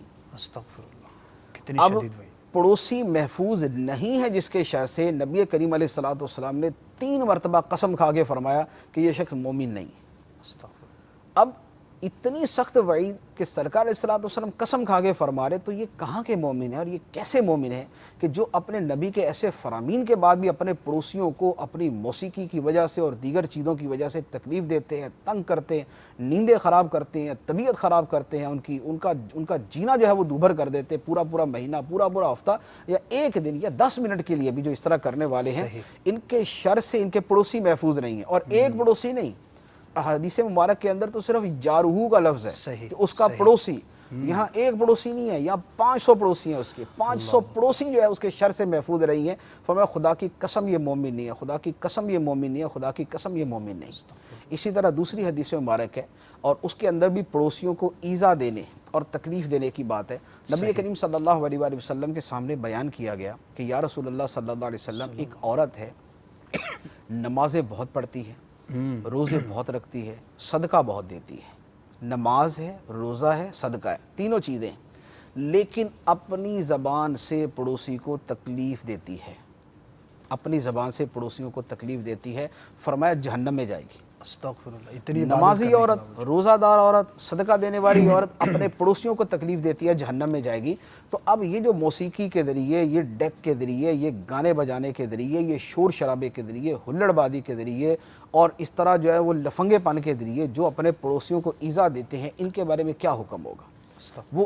وہ تو نمازی ہے، وہ روزہ رکھنے والی ہے، وہ جو ہے وہ صدقہ دینے والی ہے، یہاں تو پرلے درجے کے بے نمازی اور بالکل فاسق فاجر قسم کے لوگ ہوتے ہیں جو اپنی موسیقی کے ذریعے اور دیگر حرکتوں کے ذریعے پڑوسیوں کو تنگ کرتے ہیں، پڑوسیوں کو تکلیف دیتے ہیں۔ پڑوسی آ کے منتیں بھی کرے نا، یار خدا کا واسطہ میرا بوڑھا باپ ہے، میرے گھر میں بچے ہیں، یار پریشان کرتے ہیں، میرے گھر میں مریض ہے، میری ماں بیمار پڑی ہے، بڑی تکلیف ہو رہی ہے، بند کر دیں، نہیں، سوال ہی پیدا نہیں کرتے۔ پتھر دل، سنگ دل اور دلوں کے اندر یعنی ان کے رحم اور رحمت اور نرمی اور حقوق اور انسانیت اور اسلام اور دوسروں کا خیال کرنا اس کا نام و نشان نہیں ہوتا. یعنی اس دن کھلم کھلا وہ کہہ رہے ہوتے ہیں کہ آج ہم نے شیطان کی مانی, آج ہم نے کسی کی نہیں مانی. آج وہ شیطان کہے گا ہم وہی کریں گے, وہ بے حیائی کا بولے گا ہم بے حیائی کریں گے, وہ موسیقی کا بولے گا موسیقی بجائیں گے, وہ تنگ کرنے کا بولے گا ہم تنگ کریں گے. ہم آج کسی کا خیال نہیں کریں گے. اور اس کے اندر ہر گلی محلے والا جو ہے وہ اس کے اندر مبتلا ہوتا ہے, ہر بندہ اس سے پریشان ہوتا ہے. یعنی سارے لوگ اپنے گھروں کے اندر لان تان کر رہے ہوتے ہیں کہ یار ان کو عقل نہیں ہے, ان کو شرم حیا نہیں ہے, ان کو یہ کیا ان کو پتہ نہیں ہے. لیکن نہیں, وہ رات کے 2 بجے بجائے گا, وہ رات کے 3 بجے بجائے گا, وہ جب تک اس کا چل رہا ہے وہ گندی سے گندے قسم کے گانے چلا رہا ہوگا, وہ جو فحش قسم کے گانے ہیں وہ چلا رہا ہوگا, وہ جناب وہ جو وہ کر سکتا ہے وہ کر رہا ہوگا. کیوں؟ اس لیے کہ آج اس کے اوپر شیطان غالب ہے, آج وہ شیطان کا رفیق ہے, اور آج اس نے وہی کرنا جو شیطان نے اس کو کہنا. آپ اس کو اللہ کے احکام سنا دیں, آپ اس کو رسول کے احکام سنا دیں, آپ اس کو دین کا بتا دیں, آپ اس کو اسلام کا بتا دیں, آپ اس کو شریعت کا بتا دیں, آپ اس کو انسانیت کا بتا دیں, آج وہ سب سے فارغ ہے. آج اس نے کسی کی نہیں مانی, آج اس نے کرنا ہی کرنا سارا کچھ. تو یہ پڑوسیوں کو ایذا دینا حرام اور گناہ کبیرہ ہے, اور یہ موسیقی بجانے والے اور یہ تنگ کرنے والے یہ اس گناہ کبیرہ کے بھی مرتکب ہوتے ہیں. اچھا, تیسرا گناہ اس کے اندر یہ کہ یہ جو گناہ کرنے والے ہیں یہ پوشیدہ گناہ نہیں ہے, اعلانیہ گناہ ہے. صحیح, یہ پوشیدہ نہیں, یہ اعلانیہ ہے. تو اعلانیہ کے اوپر تو ہم یہاں پر زیادہ کلام کریں. یعنی پوشیدہ ہے تو بھی گناہ تو گناہ ہے, اللہ کے ڈر سے اسے بچنا ہے. لیکن جو اعلانیہ کرنے والا ہے اس کا گناہ ڈبل ہو جاتا ہے, اس کا جرم بڑھ جاتا ہے. نبی کریم صلی اللہ علیہ وآلہ وسلم نے فرمایا کہ میرے ہر امتی کو معافی مل جائے گی, اچھا, لیکن اس کو نہیں ملے گی جو کھلم کھلا کرے گا. عرض کیا گیا یہ کھلم کھلا کرنے والے کون ہیں, یعنی مجاہرون کون ہیں؟ فرمایا وہ کہ جو رات کو کوئی برائی کرتے ہیں اور دن کے وقت لوگوں کو بتاتے پھرتے جی میں نے یہ کیا تھا, میں نے یہ کیا تھا, میں نے یہ کیا تھا. یعنی جیسے کسی نے رات گھر میں فلم دیکھی, صحیح, یا اس نے رات جو ہے وہ کوئی مجرا دیکھا, یا اس نے کوئی بدکاری کا کام کیا, لوگوں کو صبح دوستوں کو بتا رہا یار رات یہ کیا یہ کیا یہ کیا. فرمایا یہ مجاہرون ہیں, ان کو معافی نہیں ملے گی. اب یہ تو وہ ہے کہ جس نے چھپ کر کیا اور بتا دیا, اور وہ کہ جو کرتے ہی اعلانیہ ہیں, جو کھلم کھلا کرنے والے ہیں, جو کہتے ہیں کہ ہم سب کے سامنے کریں گے. آج کوئی جو ہے نا وہ خوف خدا کا جو ہے نا وہ نہیں ہوگا, آج کوئی شرم نبی نہیں ہوگی, آج ہم کھلم کھلا سارا کچھ کر رہے ہیں, اور گندے سے گندے گانے سنائیں گے اور برے سے بری ہم موسیقی کریں گے, اور جو تنگ ہوتا ہے وہ ہوتا رہے. جو یوں کرنے والے ہیں وہ مجاہرون کے کس درجے کے اندر آئیں گے, یعنی وہ کھلم کھلا کرنے کے کس درجے کے اندر آئیں گے. اب شرعی حکم کے اعتبار سے یہ فاسق ہیں, فاجر ہیں, مردود الشہادت, کہ اگر یہ گواہی دیں تو ان کی گواہی معتبر نہیں ہے کہ یہ اس درجے کے اندر جو ہے وہ کھلم کھلا گناہ کرنے والے ہیں. تو یہ اس کے اندر یہ تیسرا گناہ آتا ہے. اچھا, چوتھا گناہ اس کے اندر مسلمانوں کے اندر بے حیائی پھیلانا. کیونکہ جو موسیقی کے اندر جو بولا جاتا ہے جی, وہ محض ایسا نہیں ہے کہ جو اگر جملے دیکھیں تو جملے فی نفسی درست ہوں. صحیح, یعنی جو جملے اس کے اندر بولے جاتے ہیں وہ تو آپ جو ہے وہ شریف آدمی تو سن نہیں سکتا. صحیح, وہ اپنی ماں بہن بیٹی کے ساتھ بیٹھ کے سن نہیں سکتا. جو یعنی پہلے تو شاید کوئی گانے بھی جو ہے وہ کوئی ڈھنگ کے ہوتے ہوں گے, اب تو جس قدر یعنی غلط سے غلط اور جس قدر خراب سے خراب گانا ہوگا وہ اتنا ہٹ ہوگا, وہ اتنا لوگوں کے اندر مقبول ہوگا, وہ اسی قدر پذیرائی حاصل کرے گا, اور وہی والے گانے چلائے ہوتے. ابھی چند دن پہلے ایک جگہ میں کسی جگہ ٹھہرا ہوا تھا, وہاں قریب کے اندر ایک شادی تھی. شادی کے اندر ساری رات جو گانا چل رہا تھا نا وہ صرف وہ ٹھمکا, مجرا اور جو ہے نا وہ اور بدکاری کے جو دیگر الفاظ ہوتے وہ ان کے اوپر مشتمل تھا, اور وہ رات کے 2 بجے تک چلتا رہا. وہ پورے کا پورا وہی کر رہا تھا. ان کی اب وہ یعنی یہ کس کو ترغیب دے رہا ہے؟ یعنی وہ جو گانا ہے جس نے اپنے گھر میں یہ ارینج کیا ہے اور کسی بھی گلوکار کی لا کے وہ کیسٹ سی ڈی لگا دی ہے, اور وہ جو سب کو کہہ رہا ہے کہ جناب ٹھمکے مارو, وہ کس کو کہہ رہا ہے؟ وہ اس کے گھر کے اندر تو اس کی ماں بیٹھی ہوئی ہے, اس کی بہن بیٹھی ہوئی ہے, اس کے جو ہے وہ دیگر اس کی خالہ ہے, اس کی جناب رشتہ دار بیٹھے ہوئے, اس کے اہل خانہ, اس کے رشتہ دار آئے ہوئے نا. تو یہ کیا ان کو بول رہا ہے؟ تو یہ تو بغیرتی کی انتہا ہے. یہ حدیث مبارک کے اندر جو فرمایا گیا کہ جو یعنی اس پہ جنت حرام ہے, اس پہ جنت حرام ہے جو اپنے اہل کے اندر جو ہے وہ بے حیائی کی چیز دیکھتا ہے, اس کے اوپر غیرت نہیں کھاتا. یہاں تو غیرت کھانے والا معاملہ تو بہت پیچھے رہ گیا. یہاں تو خود ان کو جو ہے نا وہ نچا رہا ہے, ان کو نچوا رہا ہے, اور ان کو پکڑ کے آگے لاتا ہے کہ تم بھی اسٹیج کے اوپر کھڑی ہو کے ڈانس کرو, خواہ اس کی بیوی ہے, خواہ اس کی بہن ہے, خواہ اس کی ماں ہے. اور بعض اوقات اسی طرح کرنے والے اگلے دن اپنے وہی حجرہ عروسی سے ان کی میت ہی اٹھتی ہے. یعنی یہ واقعہ تو ہمارے سامنے ہے نا, ابھی چند دن پہلے کا واقعہ ہے کہ دولہا جو ہے وہ سارا کچھ کرا کے گیا, راستے کے اندر اس کی گاڑی کے ایکسیڈنٹ ہو گیا, مر گیا. یا جو ہے ساری شادی وغیرہ ہوگی، سردیوں کا موسم تھا، رات کو ہیٹر چلا کے سویا، ہیٹر کی گیس جو ہے وہ لیکیج ہونا شروع ہوئی ہے، صبح اس کی میت اٹھی وہاں سے۔ واقعات ملتے ہیں، واقعات ملتے ہیں نا، ایک نہیں ہے، 20 واقعات اس طرح کے ملتے ہیں۔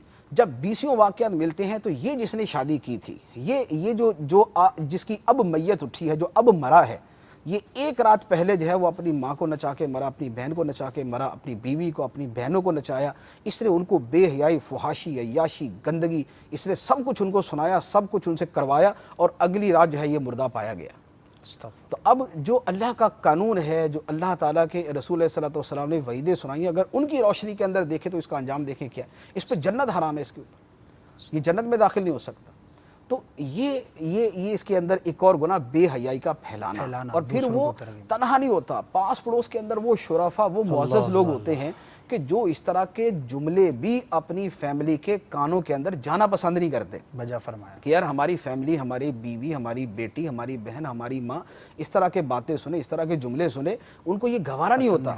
لیکن یہ شادی کرنے والا کہتا ہے یار شریف ہو گئے تم اپنے گھر میں، لیکن میں چونکہ بدماش ہوں، لہذا میں وہ تمہارے گھر والوں کو سناؤں گا جو تم نے پوری زندگی اپنے گھر والوں کو نہیں سنایا، میں ان کو وہ جملے سنواؤں گا جو پوری زندگی تم سننا پسند نہیں کرتے۔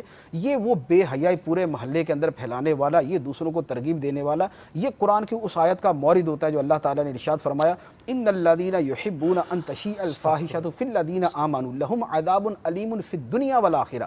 بے شک وہ لوگ جو چاہتے ہیں کہ مسلمانوں میں بے حیائی پھیلے، جو چاہتے ہیں کہ مسلمانوں میں بے حیائی پھیلے، فرمایا ان کے لیے دنیا اور آخرت میں دردناک عذاب ہے۔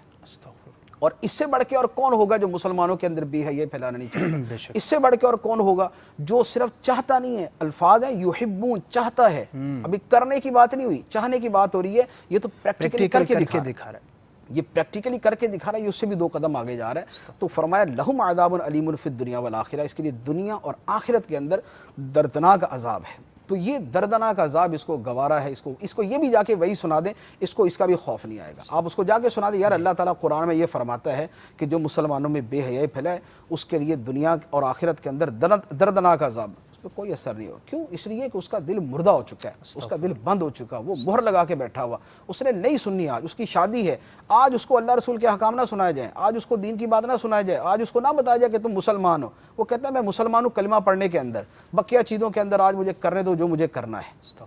تو یہ گناہ یہ شادی کے موقع پر کیا جاتا ہے۔ پھر اس کے اندر اگلا گناہ جو ہے یہ ظلم ہے۔ یہ ظلم ہے کہ یہ پڑوسیوں کو تنگ کر رہا ہے، یہ ظلم ہے کہ یہ لوگوں کی نیند خراب کر رہا ہے، یہ ظلم ہے۔ یہ لوگوں کو فحش سنوا رہا ہے، یہ ظلم ہے اس کا لوگوں کے اوپر۔ یہ لوگوں کو تنگ کر رہا ہے، یہ ظلم ہے۔ یہ مریضوں کو پریشان کر رہا ہے، یہ ظلم ہے۔ یہ بوڑھوں کو تنگ کر رہا ہے، یہ ظلم ہے۔ یہ لوگوں اگلے دن کام کاج جانے سے روک رہا ہے، یہ ظلم ہے اس کا لوگوں کے اوپر۔ پھر یہ جو ظلم کے احکام ہے وہ سارے انشاءاللہ مفتی صاحب اس پہ کچھ میں چاہوں گا کہ کچھ ظلم کے حوالے سے وعیدیں بھی ہم سنیں، کیونکہ عام طور پر لوگوں کے ذہن میں یہ کنسیپٹ ہوتا ہے کہ ظلم جو ہے وہ صرف چند چیزیں ہیں، کسی کو قتل کر دیا تو ظلم ہو گیا، کسی کو مار دیا تو ظلم ہے، یا یہ ذہن کے اندر ہوتا ہے کہ کسی کے پیسے نہ چھینو کہ یہ ظلم ہے۔ لیکن جیسا کہ آپ نے فرمایا کہ اس کے اندر بھی ظلم کے کافی سارے پہلو ہیں، تو ظلم کی وعیدیں بھی انشاءاللہ سنیں گے۔ مجھے بتایا گیا کہ کچھ کالز ہیں، انہیں بھی شامل سلسلہ کر لیتے ہیں، اور کچھ آپ کے پاس میسیجز بھی ہیں، تو انشاءاللہ عز و جل ان کے بھی جوابات حاصل کریں گے۔ بہت بنیادی چیز یہ ہے کہ ہم مسلمانوں سے مخاطب ہیں، بالخصوص اس وقت جو کلام ہے، جو ہم قرآن بیان کر رہے ہیں، جو قرآن سن رہے ہیں، احادیث کریمہ سن رہے ہیں، تو یہ کسی ایسے شخص کے لیے نہیں ہے کہ جو ان پر ایمان ہی نہیں رکھتا۔ جو بھی ایک درد دل بیان کیا جا رہا ہے وہ سب مسلمانوں کے اندر پائی جانے والی خرابیوں اور برائیوں سے متعلق ہے۔ ہم نے کلمہ پڑھا ہے اللہ تبارک و تعالیٰ کا، پیارے آقا صلی اللہ تعالی وسلم پر ہمارا ایمان ہے، اور وہ انہی کے فرامین ہمارے سامنے رکھے جا رہے ہیں، لیکن ہماری جو صورتحال ہے اس کا ایک نقشہ آپ نے سنا۔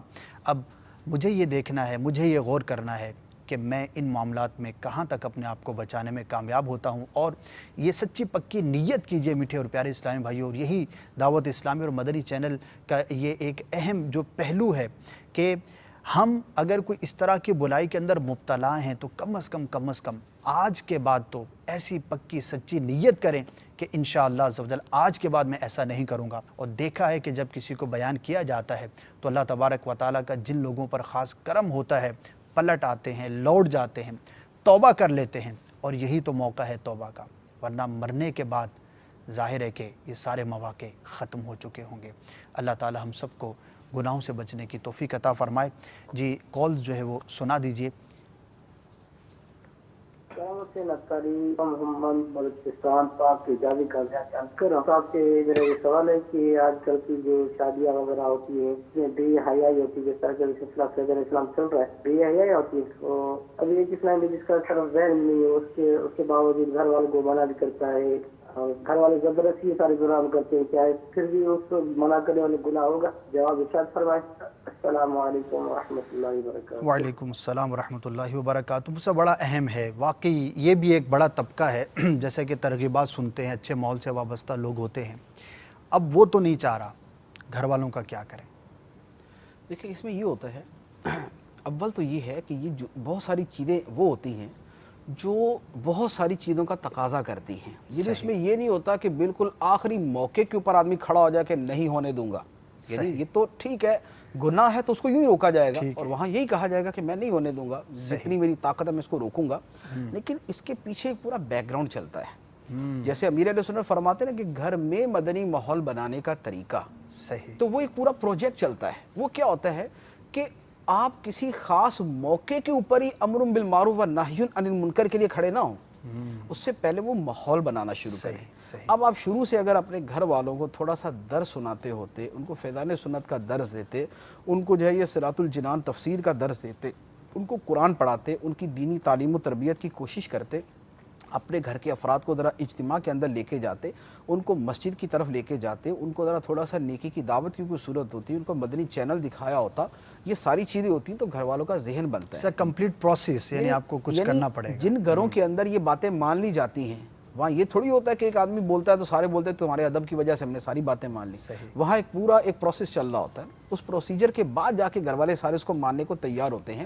لیکن تنے تنہا یہ بولے کہ ہم صرف ایک خاص موقع پر بولے اور سارے رک جائیں، ایسا ہونا مشکل ہے، اگرچہ اس کا کرنا درست ہے اور اس کو کرنے کا حکم ہے۔ اچھا، اب دوسری بات یہ ہے کہ ایسے موقع پہ ویسے حکم کیا ہے کہ گھر والے تلے ہوئے کہ ہم نے یہ سارے کام کرنے ہیں، تو اور یہ آدمی کہہ رہا ہے کہ یہ کام نہیں ہوں گے۔ اس میں دو چیزیں ہیں، نمبر ایک تو یہ کہ گناہ سے روکنے کے 3 درجے ہیں۔ پہلا درجہ یہ ہے کہ اپنے ہاتھ سے روکے، جو یہ روک سکتا ہے نا وہ ہاتھ سے روکے کہ بھئی میں یہ نہیں ہونے دوں گا، ٹھیک ہے، اب جو مرضی کر لے میں نہیں ہونے دوں گا۔ گھر کے اندر جس کی چلتی ہے، خواہ وہ باپ ہے یا بڑا بھائی ہے یا وہ دادا ہے یا وہ ماموں ہے، اگرچہ وہ اس گھر میں نہیں رہتا لیکن وہ اپنے ہاتھ سے روک سکتا ہے ان کو، تو اس کے روکن اس کے اوپر یہ واجب ہوگا، اس پر یہ واجب ہوگا کہ وہ روکے۔ اگر وہ نہیں روکے گا قدرت کے باوجود تو وہ گناہگار ہوگا۔ اچھا، یہ پہلا درجہ۔ دوسرا درجہ یہ ہے کہ وہ اپنی زبان سے روکے، زبان سے ان کو سمجھائے، ان کو جو ہے جو بھی اس کی وعیدات ہیں، اس کی برائیاں ہیں، اس کی خامیاں خرابیاں وہ بیان کرے، یہ ان کو کرے۔ اور تیسرے نمبر پر یہ ہے کہ اگر اس کی بھی قدرت نہیں، اگرچہ اس کی ایسا نہیں ہوتا کہ اس کی قدرت نہ ہو، یہ بکثرت یہ ہوتا ہے زبان سے روکنے کی قدرت تو ہوتی ہے، ہمت نہیں ہوتی، ہمت نہیں ہوتی، بجا فرمائے، قدرت ہوتی ہے، ہمت نہیں ہوتی، شرم ہوتی ہے، یا یہ ہوتا ہے یار یہ نہیں روکیں گے، بھئی نہیں رکیں گے آپ سمجھاؤ تو صحیح، ٹھیک ہے، آپ کوشش تو اپنی کرو۔ خیر کہنے سے جب اس وجہ سے رک جاتے ہیں کہ دوسرے نے بعد نہیں آنا، تو ٹھیک ہے وہاں شرن واجب نہیں ہوتا کہ آدمی سمجھائے، جب پتہ ہے نہیں رکے گا وہاں شرن واجب نہیں ہے، لیکن ایک دروازہ تو کھولے نا نیکی کی دعوت دینے کا، برائی سے روکنے کا، ایک بات تو کرے نا، تھوڑا سا لوگوں کے اندر یہ شعور تو پیدا ہونا کہ کوئی برائی کے بارے میں کچھ بات کرنے والا ہے۔ 4 لوگ جب بات کرتے ہیں نا تو وہ واقعی آٹومیٹکلی اس کو بھی عقل آتی ہے، جیسے مثال ہے کوئی یہ کرنے جا رہا ہے اور 4-5 لوگ ہی اس سے بات کرنے آ جائیں مختلف، تو واقعی اس کا ذہن بدلتا ہے، اس کو بعض اوقات یہ ہوتا ہے کہ ایک آدمی جب بولتا ہے تو دوسرا جو نہیں بولنے والا تھا وہ بھی بولنا شروع، اس کو بھی ہمت ہوتی ہے کہ نہیں، اس کو بھی ہمت ہوتی ہے۔ بعض اوقات یہ ہوتا ہے کہ سمجھاتے ہیں، ذہن یہ ہوتا ہے یار نہیں مانیں گے، لیکن جب آدمی سمجھاتا ہے نا کہ یار دیکھ لو کتنا بڑا گناہ ہے، ہم اپنے پڑوسیوں کو تنگ کریں گے، ہم اپنے مسلمان بھائیوں کو تنگ کریں گے، ہمارے بارے میں یہ وعیدیں بنتی ہیں، دنیا آخرت کا دردناک عذاب ہے، ہم شادی کے موقع پہ اللہ کی رحمت ہمیں حاصل کرنی چاہیے، ہم خدا کی لعنت کے مستوجب کیوں ہوتے ہیں؟ جب ایسی بات کرتا ہے تو سامنے والوں کو ڈر خوف پیدا ہوتا ہے، چلے 100% نہیں رکیں گے تو کچھ نہ کچھ چیزوں سے کمی آ جائے گی، کچھ نہ کچھ رکیں گے، 10 گناہ سے 5 گناہ ہو جائیں گے، یہ بھی تو بہت بڑا بینیفٹ ہے نا کہ اتنا کھلم کھلا گناہ کرنا تھا کسی چیز سے تو رکے، اعلانیہ کرنا تھا پوشیدہ کی طرف تو آئے، محلے والوں کو تنگ کر کے کرنا تھا اس سے تو پیچھے آئے، یعنی سارے گناہوں سے نہیں روک سکتے تو کچھ گناہوں سے روکنے کی تو کوشش کریں۔ صرف بے ہمتی کی وجہ سے، سستی اور کاہلی کی وجہ سے بالکل خاموش ہو جانا، ہمارے ہاں برائیوں کو پھیلنے کی وجہ یہ بنی۔ جب آدمی دوسرے کا لحاظ کر کے شرم کر کے اس کو بولنا چھوڑ دیتا ہے، نتیجہ یہ ہوتا ہے کہ وہ برائی جو ہے نا وہ پھیلتے پھیلتے وہ ایسی ہو جاتی کہ پھر بے دھڑک جو ہے اس برائی کا ارتکاب کیا جاتا ہے۔ پہلے گھروں کے اندر بڑے جو تھے وہ روک دیتے تھے بہت ساری چیزوں سے، اب وہ کہتے ہیں خوف ہوتا تھا کرنے دو جو بھی ناراض ہو جائیں گے۔ اب کیا ہوتا ہے جب کرنے دو جو کر رہے ہیں تو اس کے بعد پھر وہ کھلا کرتے ہیں، پھر جو بھی کرنا ہوتا ہے انہوں نے کرنا ہوتا ہے۔ تو لہٰذا دوسرا درجہ جو ہے زبان سے روکنے کا اس کو اختیار کرنا چاہیے۔ تیسرا درجہ یہ کہ واقعی ایسی صورت ہے کہ یار بولنے کے اوپر بھی جو نا لڑائی شروع ہو جائے گی، صحیح، اور اور یہ لڑائی کا متحمل نہیں، یعنی وہاں بھی حکم یہ ہے کہ اگر اس کو تکلیف پہنچے گی اور یہ صبر کر سکتا ہے تو افضل ہے وہاں بھی بولے۔ اچھا، نیکی کی دعوت دینا، برائی سے منع کرنا اتنا اہم ہے، فرمایا کہ یہ بولے گا اور سامنے والے اس کو ماریں گے، اس کو برا بلا کہیں گے، اور یہ صبر کر سکتا ہے، فتنہ نہیں پیدا ہوگا، تو تب بھی اس کے لیے افضل یہ ہے کہ یہ وہاں پر بولے۔ نیکی کی دعوت۔ ہمارے ہاں تو اس سے 15 درجے پیچھے کھڑے ہو کے رک جاتے ہیں کہ نہیں یار انہوں نے ماننی نہیں ہے اور فتنہ ہو جائے گا، لہذا میں نہیں بولتا۔ اچھا، اب اگر واقعی کوئی ایسی صورت ہے کہ کوئی بھی صورت بولنے کی بھی نہیں ہے، اب اس کو دل میں برا جانے، دل میں برا جانے کہ جو یہ کر رہے ہیں غلط کر رہے ہیں، یہ ہے پہلا سٹیپ جو میں نے جو سوال کیا گیا اس کے اعتبار سے۔ اچھا، دوسری صورت یہ ہے کہ اب اس کے روکنے کی وجہ سے، زبان سے کہنے کی وجہ سے، دل میں برا جاننے کی وجہ سے وہ نہیں رکیں، تو اب کیا اس کے بعد اس کو شرکت کرنا جائز ہو گیا؟ صحیح، کیا اب یہ سارے کاموں کے اندر یہ شرکت کرے گا کہ یہ بھی جا کے ساؤنڈ والے کو بلا رہا ہے کہ بھائی صاحب آ جاؤ، یہ بھی جو ہے کسی ناچ گانے والے کو بلا کے لا رہا ہے، یہ بھی جناب ڈھولکی پکڑے ہوئے آ رہا ہے گھر پہ کہ جناب بچاؤ اس کو، اس کے لیے وہ پھر بھی حرام رہے گا۔ اس کا باپ کہے، اس کی ماں کہے، اس کے جناب اس کا دادا کہے، اس کا نانا کہے، اس کا جو مرضی رشتہ دار کہے، اللہ تعالیٰ کے احکام پر کسی دوسرے کا حکم نہیں چل سکتا، اللہ تعالیٰ کے حکم پر کسی کے حکم کو فوقیت نہیں دی جا سکتی۔ سرکار علیہ الصلوۃ والسلام کے فرمان پر نہ ماں کا حکم چلے گا، نہ باپ کا حکم چلے گا، نہ دادا کا، نہ نانا کا، نہ گھر کے بڑے کا، نہ کسی محسن کا، نہ کسی اس کا جس کا بڑا جناب زور ہے گھر کے اوپر اور بڑی چلتی ہے، اس کی چلتی ہوگی جہاں مرضی چلتی ہوگی، اللہ رسول کے حکم کے اوپر اس کی نہیں چل سکتی۔ وہاں پر دو ٹوک الفاظ کے اندر یہ بولے گا کہ میں گناہ کے اندر بذات خود شریک کسی بھی صورت نہیں ہو سکتا۔ نبی کریم علیہ الصلوۃ والسلام نے فرمایا لا طاعۃ لمخلوق فی معصیۃ الخالق، خالق کی نافرمانی کے اندر مخلوق کی فرما برداری نہیں کی جا سکتی۔ انما الطاعۃ فی المعروف، جہاں جس کی بات ماننے کی بھی گنجائش ہے، فرمایا وہ صرف جائز کام کے اندر ہے۔ انما الطاعۃ فی المعروف، جو اچھا کام ہے اس کے اندر جو ہے وہ اطاعت، اس کے اندر فرما برداری اس کے علاوہ نہیں۔ لہذا جو گھر کے اندر کوئی ایک فرد ہے، خواہ وہ دعوت اسلامی والا یا دعوت اسلامی والا نہیں بھی ہے، اگر وہ دعوت اسلامی والا نہیں ہے، مسلمان تو ہے، اس کے اوپر اللہ رسول کے احکام تو ہیں، اس کو بھی تو یہ سارا کچھ فرمایا گیا، اس کو بھی تو یہ کہا گیا پڑوسیوں کو تنگ نہ کرو، اس کو بھی تو یہ کہا گیا ہے کہ یہ بے حیائی اور یہ والے سارے کام نہ کرو، اس کے لیے بھی تو لہم عذاب علیم فی الدنیا والآخرہ کی وعید ہے۔ لہذا اس نے بھی اس سے بچنا، بہر صورت خواہ وہ داڑھی والا ہے یا نہیں ہے، وہ نمازی ہے یا نہیں ہے، وہ گناہ اپنی جگہ، لیکن ان گناہوں کے اندر شرکت کرنا اس کے لیے حرام ہے، خواہ اس کے ماں باپ اس کو حکم دیں یا اس سے بھی اوپر والے اس کو حکم دیں، کسی کی بھی اطاعت کسی بھی صورت کے اندر اس میں نہیں کی جا سکتی۔ جزاک اللہ خیرہ، بڑا ہی تفصیل کے ساتھ ہم نے جواب سنا، اور یہ ہمارے صرف ان سائل محترم کے لیے نہیں تھا بلکہ بہتوں کی انہوں نے نمائندگی کی ہوگی، تو جو احکامات بیان کیے گئے اس کے مطابق عمل کریں۔ اور بڑی ہی خوبصورت اور اہم بات جو مفتی صاحب نے ارشاد فرمائی کہ اس خاص موقع پر نیکی کی دعوت دینا وہ ضروری ہے، وہ اپنی جگہ پر اس کے جو بھی شرعی احکامات ہیں اس کے مطابق، لیکن ہمیں تو اپنی ساری زندگی ہی کو ایسا بنانا ہے کہ جب کبھی ایسا موقع آئے تو ہمارے لیے آسانی پیدا ہو جائے۔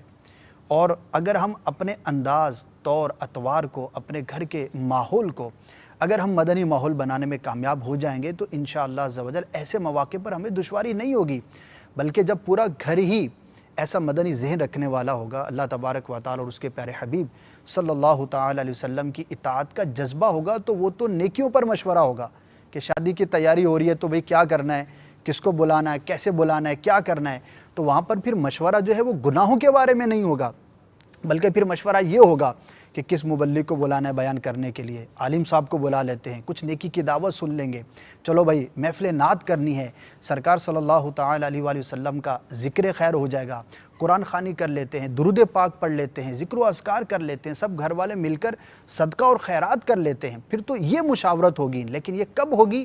جب ہمارا پورا گھر کا پروسیس جو ہے وہ شریعت مطہرہ کے مطابق ہوگا۔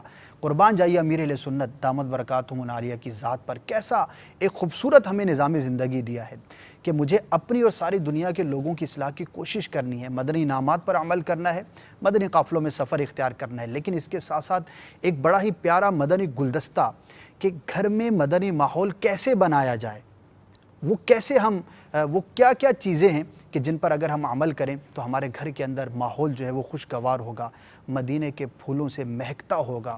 وہ کیا مدنی پھول ہیں، مکتبۃ المدینہ سے آپ اس کو حاصل بھی کر سکتے ہیں۔ دعوت اسلامی کی ویب سائٹ وزٹ کیجئے، وہاں سے گھر میں مدنی ماحول بنانے کے مدنی پھول یہ تو تمام ہی ناظرین حاصل کر لیں۔ یہ شادی بیاہ کے علاوہ بھی آپ کے گھر کے اندر بہت زیادہ اہمیت کے حامل ہوں گے کہ گھر میں کیسے ماحول بنائے۔ اب یہی سوال پیدا ہوتا ہے کہ میں کیسے کروں، کیا کروں، میرا ذہن تو بن گیا، اب میرے پاس کیا ہے، میرے پاس کوئی فارمولہ ہونا چاہیے، وہ فارمولہ کہ جس پر عمل کر کے ہزاروں گھروں نے اپنے گھروں کو مدنی ماحول میں ڈھال دیا ہے، اور ان مواقع پر وہاں پر الحمدللہ درود و سلام کی صدائیں سنائی دیتی ہیں۔ آپ بھی حاصل کیجئے، عمل کیجئے، انشاءاللہ عز و جل ضرور فائدہ ہوگا۔ مفتی صاحب کچھ میسیجز کے اگر جوابات ہو جائیں۔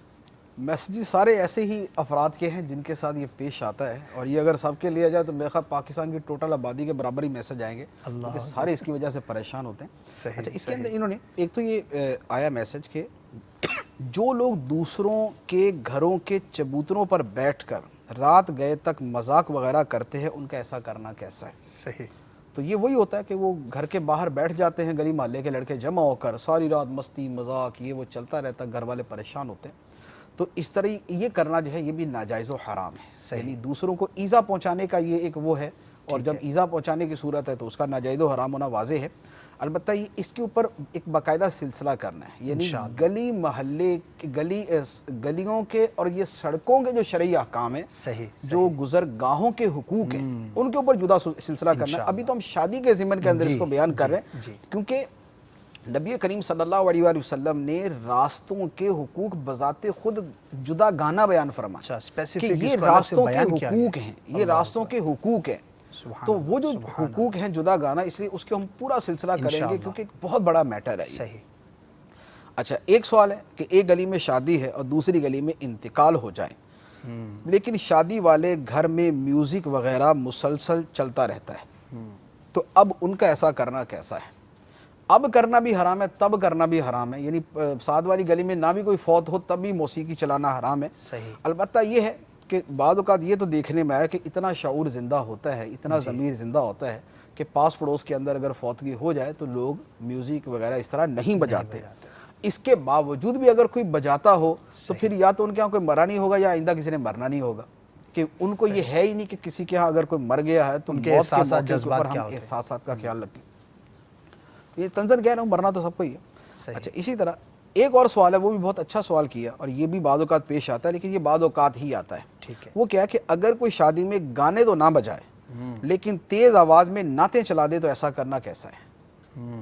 تو یہ بھی درست نہیں، یعنی اصل تو ہے دوسرا آپ کے کسی کام کی وجہ سے تنگ تو نہیں ہو رہا، ایذا تو نہیں پہنچ رہی۔ اگر دوسرے کی نیند خراب ہو رہی ہے تو بھلے آپ قرآن پڑھ رہے ہو، قرآن پاک کی تلاوت کے ذریعے بھی لوگوں کی نیندیں اڑانا اور لوگوں کو تنگ کرنا حرام ہے۔ قرآن پاک کی تلاوت سے افضل اور کیا ہوگا؟ آپ سورہ اخلاص پڑھیں، قل ہو اللہ شریف جب پڑھنا شروع کر دیں، لیکن اگر آپ اس انداز میں پڑھتے کہ لوگوں کو تکلیف پہنچتی ہے تو یوں پڑھنا حرام۔ سورہ فاتحہ پڑھتے تو یوں پڑھنا حرام، سورہ یاسین پڑھتے تو یوں کر کے پڑھنا حرام کہ جس سے لوگوں کو تکلیف پہنچے۔ لازم ہے کہ اگر پڑھنا ہے تو پھر آپ آہستہ آواز میں پڑھیں، کسی کو تکلیف نہ ہو۔ تو لہذا گانے بازوں کے ذریعے یا اس کے ذریعے، اور دونوں کے اندر ایک جدا جدا برائی ہے۔ نعتوں کے ذریعے جو تنگ کرتے ہیں، اس میں برائی یہ ہے کہ عبادت کے ذریعے تنگ کیا دوسرے کو۔ صحیح، یعنی جب عبادت ہی کر رہے ہیں نعتیں سن کر پڑھ کر، تو یہ تو عبادت ہے، بہت افضل چیز ہے، اس کے ذریعے تو لوگوں کو نہ تنگ کیا جائے، اس کے ذریعے تو نہ گناہ کیا جائے۔ اور جو گناہ کے ذریعے کرتے ہیں موسیقی کے ذریعے، ان کا ایکسٹرا گناہ یہ ہے کہ وہ حرام کے ذریعے دوسروں کو تنگ کر رہے ہیں، یعنی وہ محض جائز کام نہیں ہے کہ جائز کام تھا اور اس کی وجہ سے تنگ کر رہے ہیں، یعنی گناہ کے ذریعے تنگ کرنا، فی نفسی ہی جائز کام کے ذریعے تنگ کرنا، اور عبادت کے ذریعے تنگ کرنا، تین درجے بنتے ہیں۔ تو یہ جو پہلے موسیقی کے ذریعے کرنے والے ہیں، ان میں کئی سارے گناہ دوسرے بھی بڑھ جاتے ہیں۔ تو لہذا نعت کے ذریعے تنگ کیا جائے یا تلاوت کے ذریعے تنگ کیا جائے یا کسی ناجائز کام کے ذریعے تنگ کیا جائے، کسی صورت اس کی اجازت نہیں ہے۔ صحیح۔ اچھا، مزید جو ہے اور اس کے علاوہ مزید شادی حال کے حوالے سے ہی کچھ سوالات ہیں تو یہ انشاءاللہ ہمارے کافی سلسلے کی کافی سوالات ساری ہیں۔ چیزیں جی، باقی جی۔ ہیں، انشاءاللہ پھر ہم اگلے سلسلے کے انشاءاللہ اندر عز و جل اس کو اگلے سلسلے میں ہی لینا پڑے گا، وقت بھی اختتام کو پہنچ رہا ہے۔ جو میرے پاس سوالات ہیں مفتی صاحب اس میں سے بھی کئی باقی رہ گئے، تو انشاءاللہ عز و جل مدنی چینل دیکھتے رہیں گے تو یہ برکتیں ملتی رہیں گی۔ آئندہ سلسلے میں بچ جانے والے سوالات ہو، اللہ تبارک و تعالیٰ کی بارگاہ میں دعا کرتے ہیں کہ ہمیں ایسا بندہ بننے کی توفیق عطا فرمائے جیسا اس کو پسند ہے، حقوق اللہ ہوں یا حقوق العباد ہوں، دونوں کا لحاظ رکھنے اور اپنے آپ کو صحیح طور پر صحیح راہ پر گامزن کرنے کی توفیق عطا فرمائے۔ اللہ کرم ایسا کرے تجھ پہ جہاں میں اے دعوت اسلامی، تیری دھوم مچی ہو، آمین بجاہ النبی الامین صلی اللہ تعالی علیہ وسلم۔ صلو علی الحبیب صلی اللہ تعالی کھلی اسلام کی آنکھیں ہوا سارا جہاں روشن، کھلی اسلام کی آنکھیں ہوا سارا جہاں روشن، عرب کے چاند صدقے کیا ہی کہنا تیری طلعت کا، عرب کے چاند صدقے کیا ہی کہنا تیری طلعت کا۔